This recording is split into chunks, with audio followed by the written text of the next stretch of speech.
Everyone, मेरा नाम नेहा सैनी है और मैं साइंस एडुकेटर हूँ। मैंने एमएससी फिजिक्स की है एंड बीएड कंप्लीट की है। मैंने अनअकैडमी पर नीट डाउट सॉल्विंग एडुकेटर रह चुकी हूँ एंड प्लस एडुकेटर भी रह चुकी हूँ कैटेगरी 6 to 10th के लिए।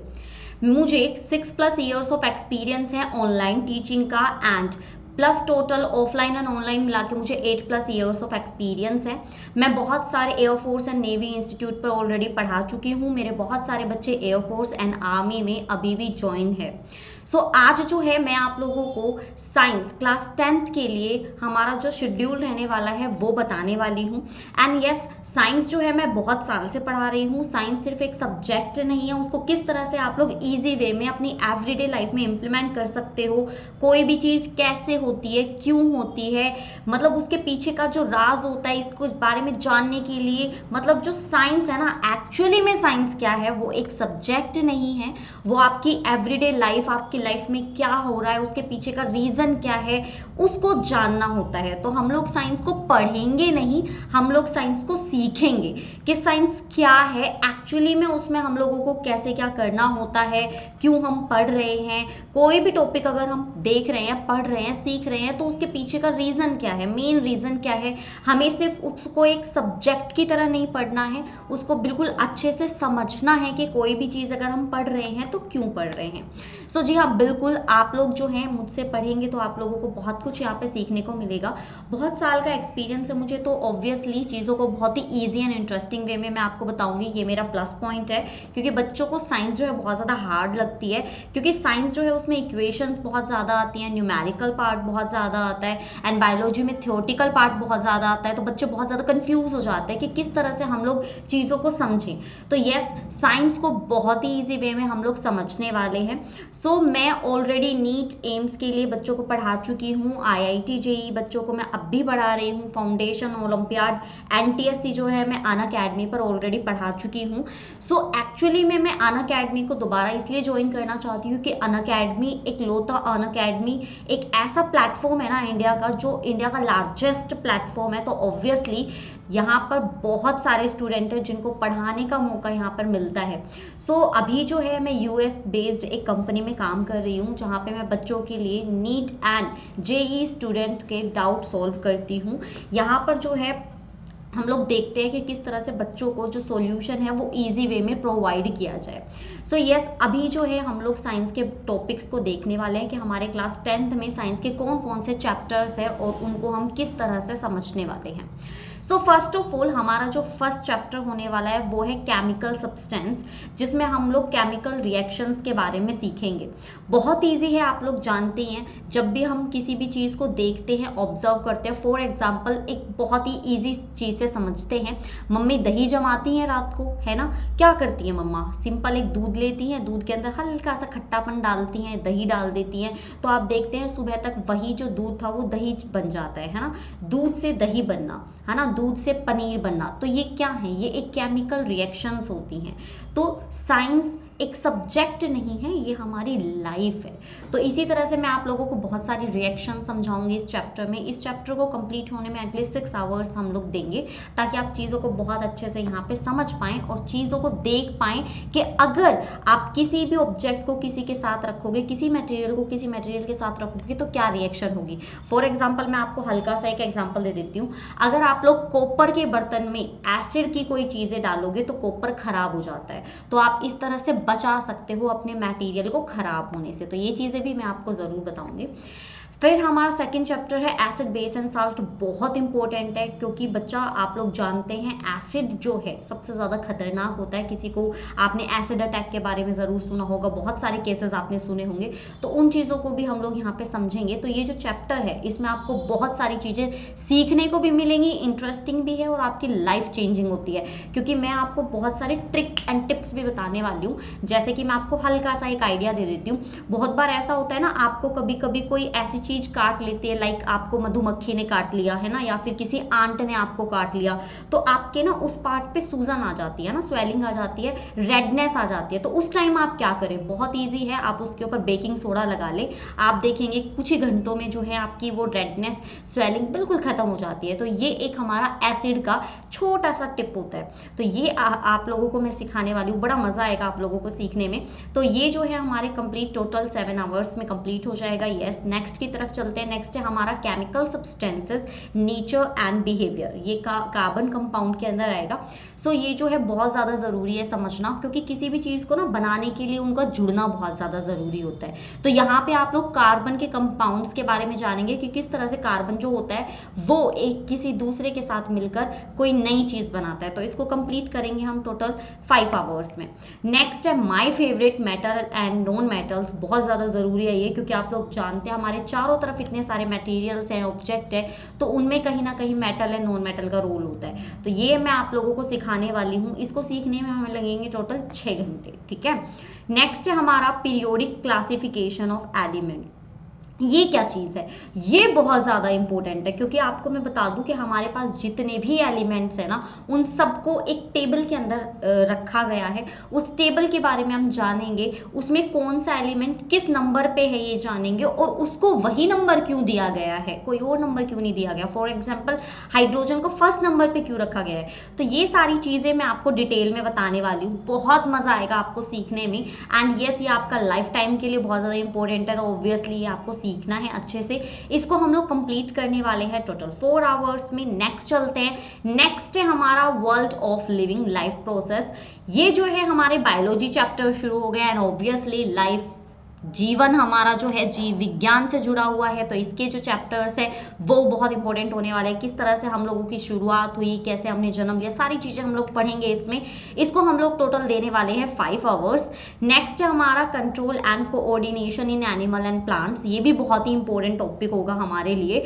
ये बहुत ही ज़्यादा इंपॉर्टेंट इसलिए क्योंकि ये हमारा बॉडी पार्ट से रिलेट करेगा। आपको अपने बॉडी पार्ट, प्लांट्स के बारे में बहुत सारी चीज़ें यहाँ पे सीखने को मिलेंगी, जिससे आप सारी चीज़ें देखेंगे कि कौन सा पार्ट किसके साथ कनेक्ट होता है, किस तरह से कंट्रोल करते हैं। बहुत मजा आएगा। इसको हम देने वाले हैं टोटल 5 आवर्स। नेक्स्ट है सबका फेवरेट, रिप्रोडक्शन, क्योंकि सबको ये बात जानने में बड़ा मजा आता है कि जन्म कैसे हुआ। जैसे फॉर एग्जांपल मैं आपको कोई नई डिश बना के खिलाऊं, तो आपके दिमाग में सबसे पहले ये आता है, ओ माय गॉड, ये बनती कैसे है, राइट, है ना। सेम ऐसे ही हम लोग अपने बारे में जानना चाहते हैं कि जो हम हैं, हम ह्यूमंस हैं, एनिमल्स हैं, हम लोग कैसे बने हैं, लिविंग बीइंग कैसे बने हैं। तो हम लोग इसके बारे में जानेंगे हमारे चैप्टर रिप्रोडक्शन से। बहुत इंटरेस्टिंग है, आप सारी चीज़ें जानेंगे, क्योंकि ये सारी की सारी चीज़ें जो हैं आपके बॉडी पार्ट से रिलेट करती है। तो ऑब्वियसली आपको अपने बारे में ही जानने का मौका मिलेगा। तो इसको हम टोटल देने वाले हैं 5 आवर्स। नेक्स्ट है हमारा हेरिडिटी एंड एवोल्यूशन। ये भी बहुत इंपॉर्टेंट टॉपिक है। इसमें भी आप लोगों को बहुत सारी चीज़ें, बहुत सारे कॉन्सेप्ट सीखने को मिलेंगे। इसको हम देने वाले हैं टोटल 4 आवर्स। नेक्स्ट जो है फिजिक्स स्टार्ट हो जाती है हमारी। फिजिक्स मेरा फेवरेट है, लेकिन बच्चों को फिजिक्स से बहुत ज़्यादा डर लगता है, पता नहीं क्यों। मे बी इसलिए क्योंकि इसमें बहुत सारे कॉन्सेप्ट्स आ जाते हैं, बहुत सारी डेरिवेशंस आ जाती हैं, बहुत सारे सब कॉन्सेप्ट आ जाते हैं। लेकिन आपको बिल्कुल भी डरने की ज़रूरत नहीं है, क्योंकि मैं इसको बहुत ही इंटरेस्टिंग वे में समझाऊंगी। एंड आपको ना इतना मज़ा आएगा, आप कहोगे मैम यस, और डीप और डीप और थोड़ा सा डीप बताइए इसको कि किस तरह से ये चीज़ें होती है। बहुत मज़े के साथ आप सारी चीज़ें सीखोगे। एंड यस, आपको एक बहुत इंपॉर्टेंट बात बता दूं, जो भी बच्चे जेई करना चाहते हैं, जो भी बच्चे बीटेक करना चाहते हैं, जो भी बच्चे मतलब टेक्नोलॉजी की तरफ जाना चाहते हैं, आप लोग अपना फोकस पूरा फिजिक्स के ऊपर डाल दीजिए, क्योंकि यहाँ से जो है क्वेश्चंस आपके बहुत ही ज़्यादा पूछे जाते हैं फिजिक्स से। सो जो फर्स्ट चैप्टर हमारा होने वाला है वो है इलेक्ट्रिक करंट। किस तरह से इलेक्ट्रिसिटी बनती है, कौन कौन से उसके अंदर कॉन्सेप्ट्स आप लोगों के आएंगे, सारी चीज़ें पढ़ेंगे हम लोग बहुत ही ज़्यादा इंटरेस्टिंग वे में एंड ईजी वे में। इस बात की गारंटी मैं आपको देती हूँ। तो इसमें हम लोग कवर करने वाले हैं टोटल 6 आवर्स। नेक्स्ट है हमारा मैग्नेटिक इफेक्ट ऑफ करंट। आप लोगों ने ना मैग्नेट तो ज़रूर देखा है, खेले भी होंगे आप मैग्नेट के साथ, है ना। बचपन में हम क्या करते थे, मैग्नेट को फेंक के खेलते थे। लेकिन यहाँ पर आप लोगों को जो मैग्नेट देखने को मिलेगा वो बिल्कुल ही ज़्यादा डिफरेंट होगा, क्योंकि जो मैग्नेट की प्रॉपर्टी है ना वो आप लोग यहाँ पे सीखने वाले हो, बहुत मजा आएगा। तो ये जो है हम लोग इसको देने वाले हैं टोटल 5 आवर्स। नेक्स्ट है हमारा रिफ्लेक्शन।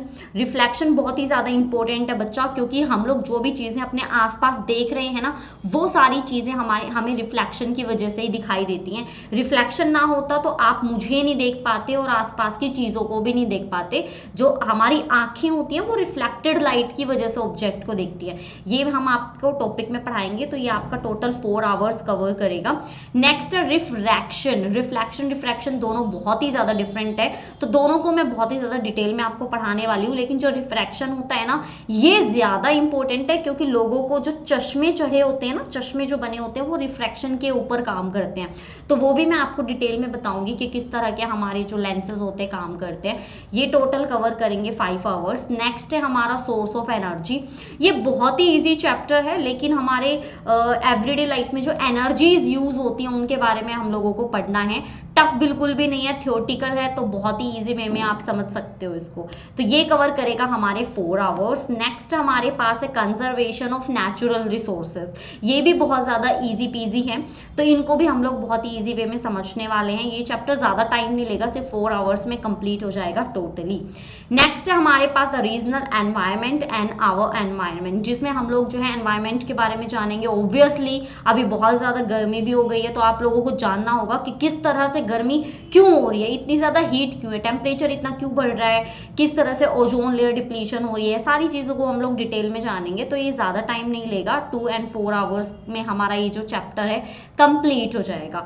तो ऑब्वियसली ये हमारा टोटल स्केड्यूल है हमारे कंप्लीट कोर्स का, किस तरह से हम लोग कोर्स को डिवाइड करेंगे चैप्टर वाइज, और किस तरह से हमें समझना है, क्यों समझना है, सभी चैप्टर के जो टॉपिक्स है उसके बारे में मैं बात करूंगी। आप लोगों को बहुत ही ज़्यादा मज़ा आएगा चीज़ों को समझने में भी, सीखने में भी, और साइंस आपको इतनी ईजी लगेगी कि आपका मन करेगा कि यस मैम और पढ़ाओ और पढ़ाओ और पढ़ाओ।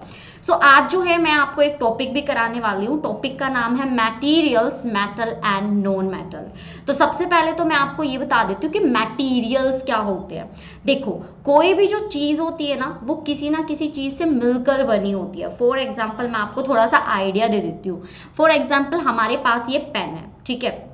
तो ये जो पेन है ये एक ऑब्जेक्ट है, लेकिन इसके अंदर जो चीज़ें यूज़ करी गई हैं वो मैटीरियल्स हैं। फॉर एग्जाम्पल कि ये इसका जो आउटर वाला जो पार्ट है वो आयरन का बना हुआ है, तो आयरन जो है एक मटेरियल है और वो मेटल है, ठीक है। आयरन मेटल है, जैसे आप खाना खाते हो स्टील के बर्तन में तो स्टील मेटल होता है।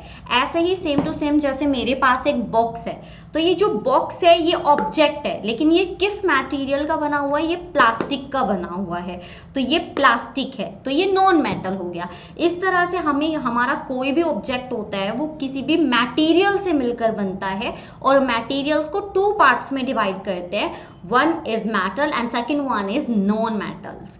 तो अब ये मेटल्स क्या होते हैं, नॉन मेटल्स क्या होते हैं, इनके बारे में मैं आपको थोड़ा सा बता देती हूँ। तो जो मेटल्स होते हैं ना वो बहुत ज़्यादा हार्ड होते हैं। आप जैसे मेरे पास पेन है, ये मेटल का बना है, तो मैं इसको इजीली ब्रेक नहीं कर सकती क्योंकि ये मेटल का बना हुआ है, ये बहुत ज़्यादा स्ट्रोंग है, ये बहुत ज़्यादा हार्ड है। ऐसे ही मेटल्स की और भी बहुत सारी प्रॉपर्टी होती है, वो भी मैं आपको बताऊंगी अभी। ऐसे ही जो नॉन मेटल होते हैं वो बहुत ही ज़्यादा मतलब आपका हार्ड नहीं होते हैं। आप इसको इजीली, अगर मैं इसके ऊपर, वैसे मैं तोड़ूंगी नहीं, मेरा बॉक्स टूट जाएगा। सो अगर मैं इसके ऊपर फोर्स लगाऊंगी तो ये आपका ब्रेक हो जाएगा, तो ये आपका बिल्कुल भी हार्ड नहीं होता, ये सॉफ्ट होते हैं, आप इनको इजीली ब्रेक आउट कर सकते हैं। तो मेटल्स जो होते हैं जैसे कॉपर हो गया, आयरन, गोल्ड, सिल्वर, ये सब आपके क्या होते हैं, मेटल्स होते हैं। नॉन मेटल्स में आते हैं आपके सल्फर, मैं नॉर्मली बताती हूँ, नॉन मेटल्स में आपकी मेनली गैसेज आती हैं, ठीक है। वैसे सल्फर जो होता है वो आपका सॉलिड स्टेट में भी होता है, जो कार्बन होता है वो आपका गैसियस स्टेट में भी होता है, सॉलिड स्टेट में भी होता है, तो दोनों होते हैं। लेकिन मेनली मान के चलते हैं कि हमारे जो नॉन मेटल्स होते हैं वो गैसेस होती है। अब मैं आपको फिजिकल प्रॉपर्टीज के बारे में बताती हूँ जो कि बहुत ही ज़्यादा ज़रूरी होती है जानना मेटल्स एंड नॉन मेटल्स के लिए। तो जो मेटल्स होते हैं वो होते हैं लस्ट्रस। आप लोग मुझे एक बात बताओ, आपने देखा होगा हमारे जो ज्वेलरीज होती हैं ना, जैसे ये हमने रिंग पहनी हुई है, कानों में इयररिंग्स पहनते हैं, ये मेटल्स के ही क्यों बनते हैं? क्योंकि वो चमकदार होते हैं। अब मान लो कि प्लास्टिक है, अब मैं प्लास्टिक की ज्वेलरी पहनूं, कहाँ सुंदर लगेगी? नहीं लगेगी भाई। तो ये आपके लस्ट्रस होते हैं, चमकीले होते हैं। नॉन मेटल डल होते हैं, चमकीले नहीं होते हैं, बिल्कुल भी नहीं चमकते, डल होते हैं एकदम, ठीक है। दोबारा आते हैं, नेक्स्ट है हमारा मैलिएबल। मैलिएबल का मतलब होता है शीट में चेंज करना। शीट में चेंज करना मतलब कि आप उनको मार मार के पतली पतली शीट में चेंज कर सकते हो। लेकिन जो आपके नॉन मेटल होते हैं वो नॉन मैलिएबल होते हैं, आप उनको अगर हल्का सा हथौड़ा मारोगे टूट जाएगा, शीट में नहीं बदलेगा, पतली पतली शीट में। तो मैलिएबल का मतलब होता है चादर में चेंज करना, पतली पतली शीट में चेंज करना। नेक्स्ट है कि मेटल्स डक्टाइल होते हैं। डक्टाइल का मतलब होता है उनको मारो पीटो कूटो कुछ भी करो, उनके ऊपर कोई फर्क नहीं पड़ता, वो तार में चेंज किए जा सकते हैं। डक्टाइल का मतलब क्या होता है? वायर में चेंज करना। तो आप मेटल को वायर में चेंज कर सकते हो, नॉन मेटल को वायर में चेंज नहीं कर सकते, वो आपके नॉन डक्टाइल होते हैं। मेटल्स जो होते हैं कंडक्टर होते हैं हीट एंड इलेक्ट्रिसिटी के, वो आपका कंडक्ट कर सकते हैं हीट एंड इलेक्ट्रिसिटी को, करंट लग सकता है। लेकिन नॉन मेटल जो होते हैं वो आपके हीट एंड इलेक्ट्रिसिटी को बिल्कुल भी कंडक्ट नहीं कर सकते हैं। जो मेटल्स होते हैं वो सोनोरस होते हैं, आवाज करते हैं। जैसे हमारा ये पेन है, अगर आप इनको ऐसे बीट करोगे तो बहुत प्यारी सी आवाज निकालता है। मंदिर में जाते हो तो घंटी बजाते हो टन टन टन, है ना, तो वो मेटल की बनी हुई रहती है क्योंकि वो आवाज करती है, सोनोरस होती है। आपका जो नॉन मेटल होता है वो नॉन सोनोरस होता है, आवाज बिल्कुल भी नहीं करते हैं लेकिन उतनी प्यारी सी आवाज नहीं आती है। तो मेटल्स के एग्जाम्पल है iron, copper, silver, gold, etc. और हमारे नॉन मेटल है phosphorus, sulphur, carbon and oxygen. हमारे इस चैप्टर की बाकी की जो डिटेल है वो मैं आपको कराऊंगी हमारी क्लासेस में। सो आई होप आपको मेटल एंड नॉन मेटल बहुत अच्छे से समझ में आया होगा। सो आप लोग मुझसे साइंस जरूर पढ़िएगा। Thank you.